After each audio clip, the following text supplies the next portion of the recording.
अरे कमी वापर पण अस्सल वापर. MDH काश्मीरी लाल मिरची पावडर. काश्मीरमध्ये झालेल्या दहशतवादी हल्ल्याला आता जवळपास आठवडा झालेला आहे आणि या हल्ल्यानंतर आता पाकिस्तानला प्रत्युत्तर देण्याच्या तयारीत केंद्र सरकार आहे. तशा हालचाली देखील सुरू झाल्याचं आपल्याला चर्चा ऐकायला मिळतात आणि या सगळ्या संदर्भात बोलण्यासाठी आपल्या सोबत आता निवृत्त lieutenant general Dattatray Shekatkar sir आहेत, ज्यांनी यापूर्वी जे काही पाकिस्तान विरोधी युद्ध झालेले आहे त्यामध्ये त्यांचा सहभाग देखील तितकाच महत्वाचा होता. सर, ज्या पद्धतीने आता सध्या जी काही परिस्थिती या सगळ्या काश्मीर हल्ल्यानंतर आपल्याला ओढवलेली आहे आणि भारताकडून देखील आता प्रत्युत्तराची तयारी सुरू असल्याचं आपल्याला पाहायला मिळतंय. या हल्ल्यानंतर जी काही तयारी सुरू आहे, काय वाटतं, काय नेमकी भारताकडून नेमकं काय उत्तर दिलं जाऊ शकतं पाकिस्तानला? सर्वप्रथम पाकिस्तान बरोबर जितके पण युद्ध झालेले 1965, 1971 कारगिल युद्ध, त्यावेळेला मी सैन्यात होतो आणि मी भाग घेतलेला आहे. त्यानंतर 1995, 96, 97 मध्ये जेव्हा आतंकवाद काश्मीरमध्ये पसरला होता आणि लोकांना असं वाटत होतं की काश्मीर आपल्या हातातून निसटला, त्यावेळी पाकिस्तानच्या पंतप्रधान होत्या बेनजीर भुट्टो आणि मी तिथे मेजर जनरलच्या पदावरती काम करत होतो. तर त्यांनी एकदा म्हटलं की Pakistan is our jugular vein. Jugular vein म्हणजे जसं आपण आपल्या शरीरामध्ये त्याला आपण म्हणतो रीढ की हड्डी मराठीमध्ये, तर ते जर गेलं तर हे जाईल. आणि दुसरं त्यांनी म्हटलं होतं की काश्मीरमध्ये सर्वात मोठा आतंकवादी, माझं नाव घेतलं, हा व्यक्ती आहे, असं त्यांनी म्हटलं, पंतप्रधानांनी म्हटलं. तीच गोष्ट फक्त 8 दिवस अगोदर पाकिस्तानचे वर्तमान सेना अध्यक्ष त्यांनी म्हटले. त्यांनी माझं वगैरे नाव वगैरे नाही घेतलं, परंतु त्यांनी हे म्हटलं की Kashmir is our jugular vein, म्हणजे हमारे रीढ की हड्डी है, त्याशिवाय आम्ही पाकिस्तानमध्ये राहू शकत नाही किंवा पाकिस्तानचं जे अस्तित्व आहे ते होऊ शकणार नाही. आणि ह्याप्रमाणे जेव्हा कोणी आपल्याला म्हणतं तर आपल्याला विचार करावा लागतो की शेवटी हे करतील काय. मला वाटतं कुठेतरी आपण पाकिस्तान पहलगाममध्ये काय करेल किंवा काश्मीरमध्ये काय करेल ह्यात थोडीशी चूक म्हणणार नाही मी, परंतु काहीतरी आपल्याला विश्वास त्याच्यावरती करावा लागला त्यांच्या म्हणण्यावरती, आणि हा हल्ला झालेला आहे.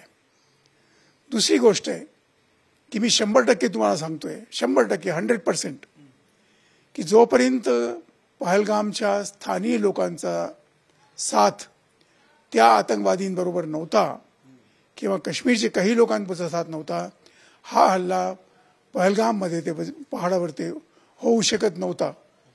हे मी 100% सांगतोय, कारण की त्या क्षेत्रात मी काम केलो आहे. पहलगाम माझ्या अंडरमध्येच होतं आणि मी तिथे पाहिलेलं आहे.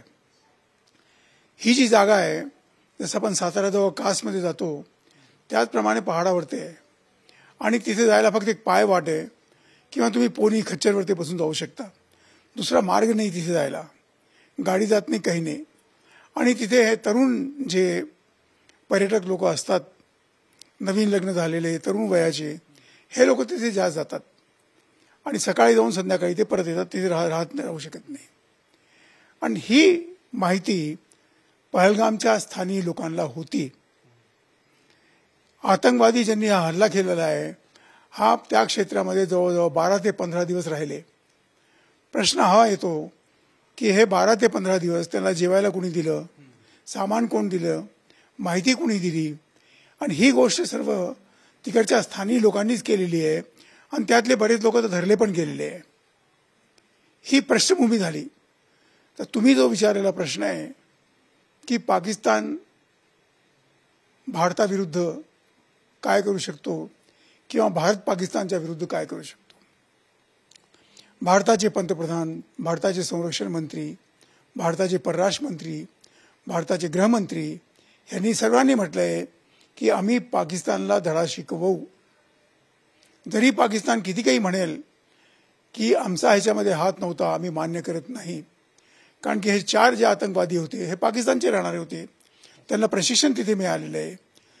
त्यातून 2 लोकांनी मान्य केलेलं आहे जे त्यांना आश्रय देत होते की हे पाकिस्तानचे लोक होते.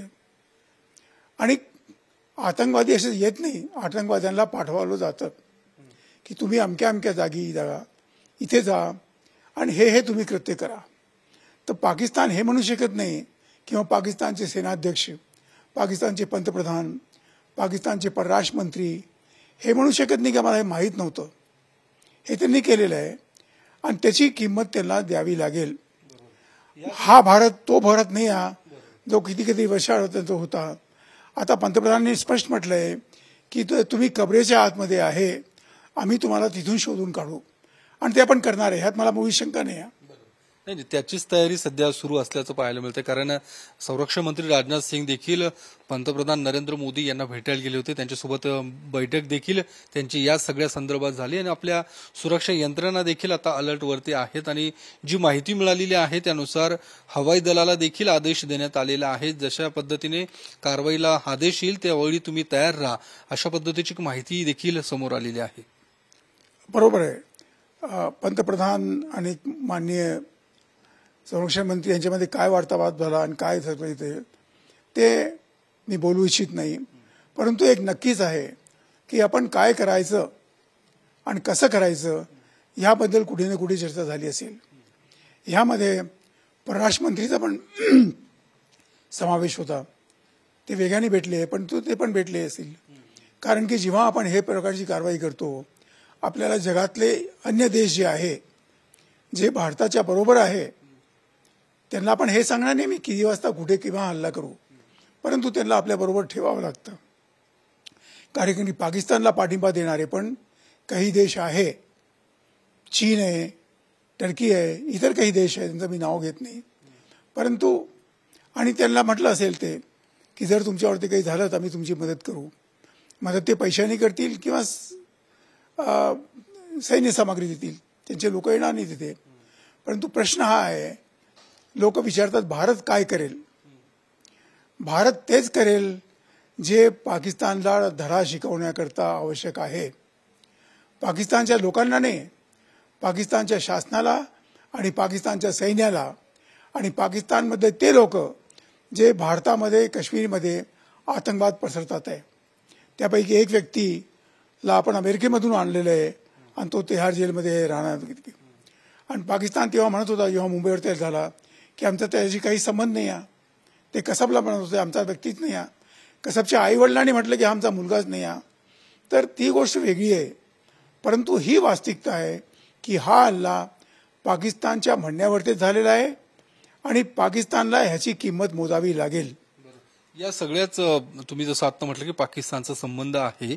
हाशिम मुसा या सगळ्या प्रकरणातला मुख्य आरोपी असल्याची माहिती गुप्तचर यंत्रणांना मिळालेली आहे. जो हाशिम मुसा हा पाकिस्तानी सैन्यात देखील होता आणि पॅरा कमांडो असल्याची माहिती देखील मिळते. तुम्हाला काय? हे बरोबर आहे. कारण की बहुतेक बरेच आतंकवादी पाकिस्तानी सैन्यामधून निवृत्त होऊन ते आतंकवादाकडे आलेले आहे. आणि माझ्या माहितीप्रमाणे, होऊ शकते मी चूक असेल, ते पाकिस्तानचे काही सैनिकांना मुद्दामून ते बाहेर पाठवतात की तुम्ही स्वतःला निवृत्त सांगा आणि तुम्ही हे काम करा. त्यांचं जे स्पेशल ऑपरेशन ग्रुप आहे, हे लोक हे कामं करतात आणि त्यांना हे सगळं माहीत असते.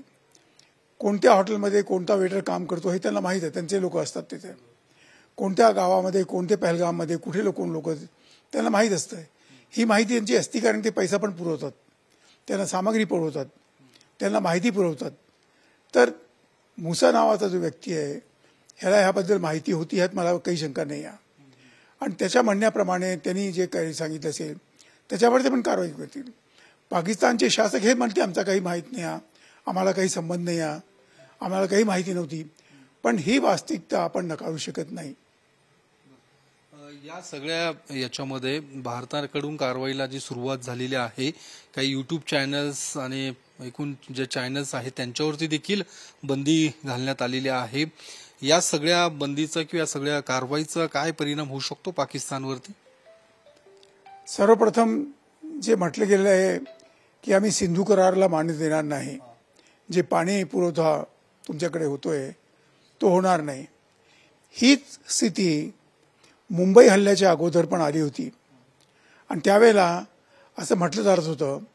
तर तेव्हा पण हेच म्हटलं होतं की पाकिस्तानला जर पाणी पुरवठा सिंधू करारच्या हाती बंद झाला तर पाकिस्तानमध्ये 52% लोक उपाशी मरतील. 52% लोक, कारण की त्या पाण्याच्या आधारावरतीच पाकिस्तानमध्ये शेती होती आहे. जितक्या पण नद्या पाकिस्तानमध्ये जातात आहे ह्या सगळ्या भारतीय सीमामधून जातात आहे. आणि 20% पाणी आपण देतोय, अजून जास्त पण दिलेलं आहे आपण पाणी.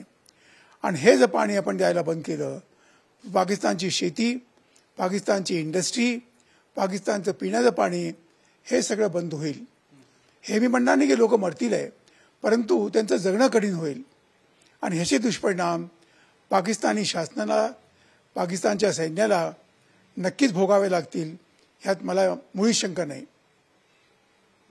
या सगळ्या तपासाचा भाग म्हणून तिथल्या पहलगामच्या काही घोडेस्वारांना देखील यांनी ताब्यात घेतल्याची माहिती मिळते, चौकशीसाठी ताब्यात घेतल्याची माहिती मिळते. जसं तुम्ही आत्ताच काही वेळापूर्वी जसं म्हटलं की पहलगाम मधल्या काही स्थानिक लोकांचा देखील यामध्ये सहभाग असू शकतो आणि त्याच्याशिवाय हा हल्ला होऊ शकत नाही असं तुम्ही म्हटलं होतं. तर या सगळ्या लोकांना ताब्यात घेतल्यानंतर वाटतं की या सगळ्या कारवाई किंवा शेवटपर्यंत त्या अतिरेक्यांपर्यंत पोहोचता येईल? हो, सहभाग होऊ शकतो हे नाही, सहभाग आहे हे 100% करेक्ट आहे. आणि त्यांच्या मदतीने त्यांना जे धरलंय, काही लोकांना धरले गेले, त्यांची जेव्हा माहिती मिळेल तर तेव्हा आपल्याला पता लागेल की हे लोक कोण होते, कुठून आले, ह्याला पैसा कोणी दिला, तुम्हाला कसं त्यांनी विचारलं. आणि जर तुम्हाला हे विचारलं तर तुम्ही इथे जे स्थानिक पोलीस आहेत इकडच्या लोकांना का नाही सांगितलं तुम्ही, म्हणजे तुम्ही पण त्या हल्ल्यामध्ये सहभागी आहे आणि त्याच्याकरता तुम्हाला पण दंड मिळाला पाहिजे. कारण की जसे मी वारंवार अनेक चॅनलवरती म्हटलं आहे की स्थानिक लोकांच्या मदतीशिवाय ह्या प्रकारचे हल्ले होऊ शकत नाही, हे 100% आहे.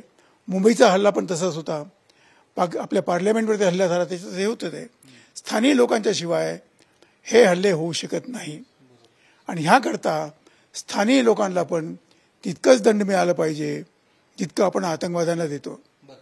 या सगळ्या पार्श्वभूमीवरती पाकिस्तानी सैन्यांमध्ये घबराट निर्माण झाल्याचं बोललं जात आहे आणि त्यांचं कुठंतरी मानसिक खच्चीकरण झाल्याचं देखील सांगितलं जात आहे. त्यामुळे काही अधिकाऱ्यांनी, काही सैन्यातल्या लोकांनी राजीनामे देखील दिल्याची माहिती मिळते.